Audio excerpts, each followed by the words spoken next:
I had a moment, like a frozen moment, like just paralyzed by fear as I sat in the car with my 2-year-old in the back, thinking like, how am I going to, like, what is this even going to look like? How am I going to do this? The loss was significant after such a long time, and after having been so young in the relationship, um and feeling like I literally, like, feeling so stuck, like I couldn't even, like, make the car move, let alone, like, make myself like, how am I gonna move forward in my life?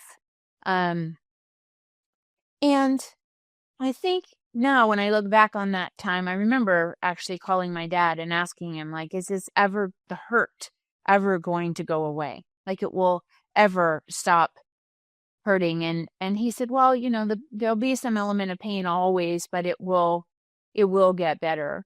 Um, and then really needing to figure out how I was going to do that, from there by myself. So then it became a story of bootstrapping myself and learning how to be a single mom and learning how to, you know, like not feel sorry for myself when there was, like, when your child is sick and there isn't anybody to help you out, like you're just doing what you can, even if it means you're getting a handful of hours of sleep or taking them sick to the store to be able to get the medicine that you need.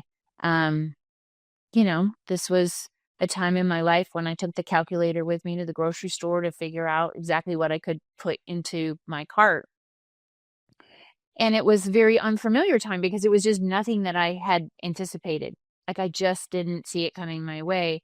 And and I should clarify, like, the getting divorced, I was not a victim in that story. Like, I chose that because the marriage ended up being so destructive, and I wasn't willing actually to risk my daughter in that. I think that she was always the definer, like the definer that made me realize I needed to choose something different after 12 years, and the definer that made me realize there was no way we were going down. Meaning, like, I always thought about her as like I was the only thing between her and the wolf at the door, and the wolf at the door being not enough money, not enough food, not enough opportunity, not enough um, of the kind of life that I wanted to create for her. So I just slowly started to put the pieces back together again and building a life that is now what I'm doing now, but it sort of started one piece at a time. So I originally started out learning how to become a graphic facilitator, which was something, I had some raw skill around. I mean, Joey, you and I have talked about strengths. It was a strength that I didn't even know that I had, but somebody else saw it in me and I was able to start building around that. I was, this was a self-employed situation. So figuring out how to manage childcare and travel and still be there and be a present parent. And then, that kind of each step built on the step. So went from that to facilitation to coaching and running 2 businesses to going through master coach training on a scholarship, going on at that point to get my master's from the University of Pennsylvania.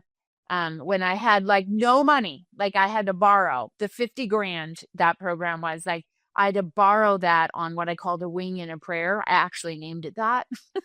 But I mean, like, borrow that money just believing that I could make that investment in myself count.